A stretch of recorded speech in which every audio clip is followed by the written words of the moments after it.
A gente continua falando sobre Brasília, os trabalhos no Congresso Nacional. E pela primeira vez, o líder da Frente Evangélica será definido no voto. E o mais cotado é o deputado Gilberto Nascimento, do PSD aqui de São Paulo, que participa agora do Jornal Jovem Pan. Tudo bem, deputado? Como sempre, obrigado pela atenção, pela gentileza. Bem-vindo e boa noite. Boa noite, muito obrigado aí pela oportunidade de estar podendo falar aqui através da nossa querida Jovem Pan. Nós que agradecemos. Deputado, afinal, quando que esse líder será escolhido e o que houve? Porque essa decisão agora será no voto. Normalmente era no entendimento? Na realidade, acabou havendo essa possibilidade do voto e, inclusive, houve, por parte de uma das candidatas, que agora são 4, né? E houve um pedido aí de impugnação, exatamente pelo fato de ela não estar no Estado, está no Estado e não está aqui naquele momento. Então, ela acabou pedindo, fazendo a inscrição dela fora de tempo. Então, exatamente por isso que o presidente atual achou por bem aceitar a impugnação, e como isso seria feito na primeira reunião, que é a reunião mensal, semanal que nós fazemos, ela acabou ficando, então, para dia 24 de fevereiro, ou seja, a última quarta-feira do mês de fevereiro.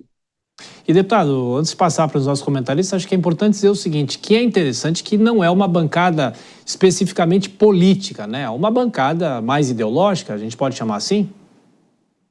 Sem dúvidas, é uma bancada mais ideológica. Na realidade, nós temos gente desde o PSOL até gente do PL. Então, são os mais variados partidos.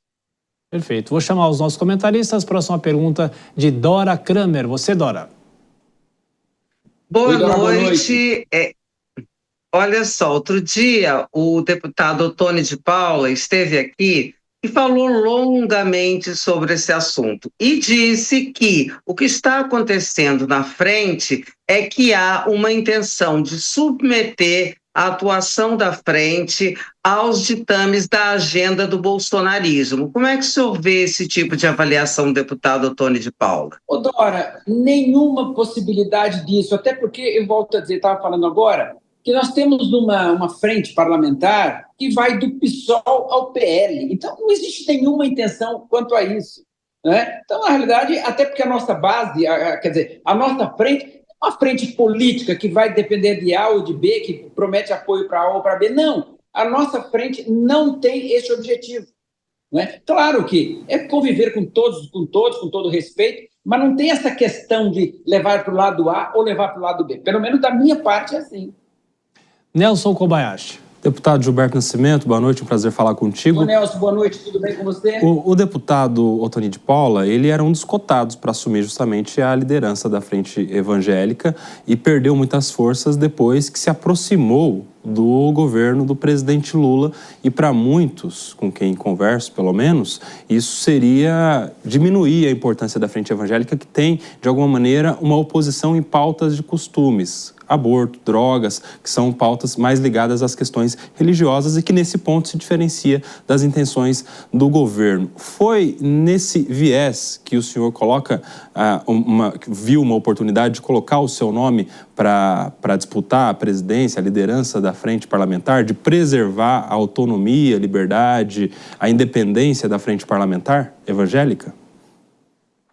Na realidade, a minha candidatura surgiu exatamente daquelas pessoas em que, nesse momento, estavam meio desintegradas. Porque é assim, essa frente acabou, na realidade, em 2002, 2003, quando nós formamos a frente, nós não tínhamos essa coisa ainda de frente, quer dizer, não era frente ainda. Era um grupo de parlamentares, foi o primeiro momento em que a Câmara fez, na época, acho que 18 ou 20 deputados evangélicos. Então, surgiu um grupo na expectativa de organizar um pouco, de ter um pouco mais de comunhão com esse grupo de evangélicos. Então, foi daí que surgiu. E lá na frente, ali por 2016, 2017, é que nós pensamos na Frente Parlamentar Evangélica, não é?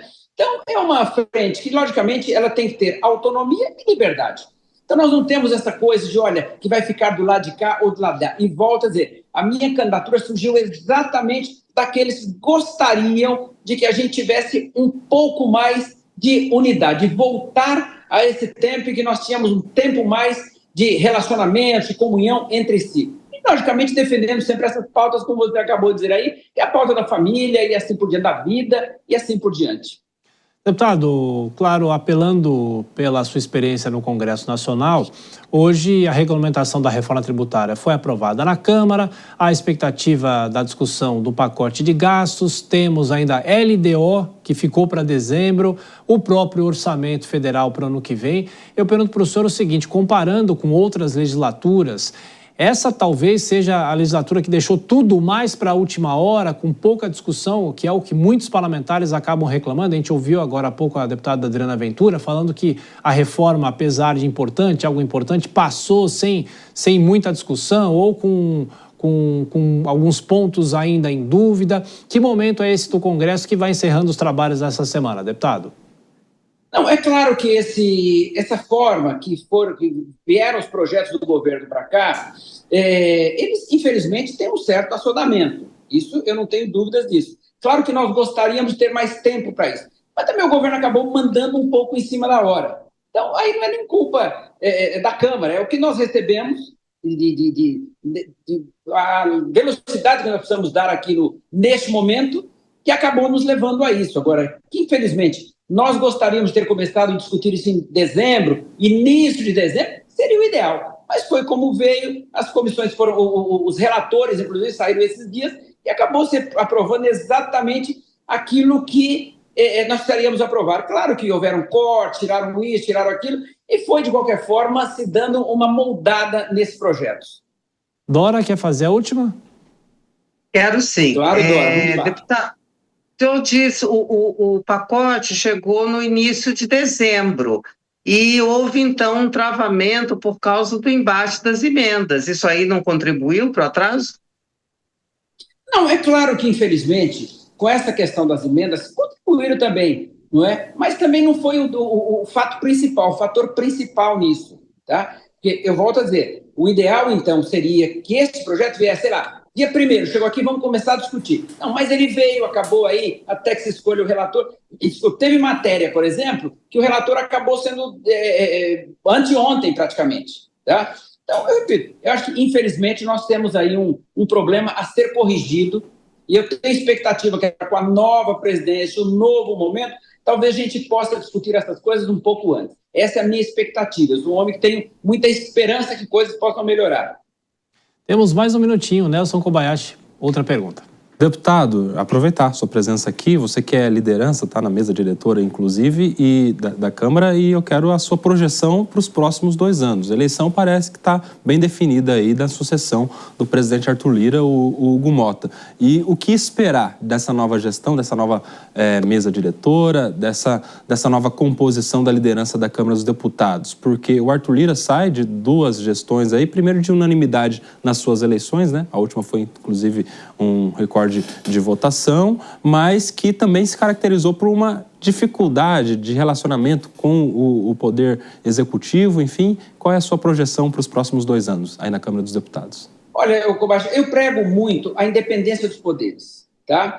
Agora, é claro que a chegada do deputado Hugo nesse momento, eu acho que, de qualquer forma, dá também uma oxigenação na Câmara. Ele vai também ter aí, talvez, seus 450, 470 votos. Agora, eu me animo muito, porque é um jovem, tem muito diálogo. O tempo que ele ficou aqui, ele já está na casa há 14 anos, não é? Então já aprendeu a conviver bem com essa casa. E a expectativa nossa, então, é sempre essa, que a gente tenha mais diálogo, que a gente esteja aí um pouco mais próximo dessas discussões, que as lideranças, inclusive, não só os líderes sejam ouvidos nessa coisa, que essa é uma queixa que muita gente tem. A gente precisa democratizar um pouco essas discussões na casa. Eu acho que nós temos que voltar aí a como era no passado. Nós temos aquele período de grande expediente, onde o deputado tem 15 minutos para discutir um projeto, ou seja, discutir qualquer matéria, mas que, de qualquer forma, ele também tem o contraditório. Então, eu acho que essas mudanças, elas vão se aperfeiçoando. Agora, eu tenho expectativa que a gente possa ter dias melhores aqui. Claro que com as dificuldades do país, o problema da economia, o problema da nossa dívida interna, que isso incomoda a todos nós, o problema das taxas Selic, na hora que elas vão subindo também, infelizmente a nossa dívida interna também vai subindo, não é? Então, mas eu tenho esperança, volto a dizer, eu sou uma pessoa que tem muita expectativa, muita esperança de que as coisas possam melhorar. Deputado Gilberto Nascimento, do PSD aqui de São Paulo. Muito obrigado pela entrevista à Jovem Pan e boa reta final de trabalhos no Congresso. Um abraço. Muito obrigado, eu que agradeço aqui a audiência de todo o pessoal da Jovem Pan. Uma boa noite para vocês. Obrigado.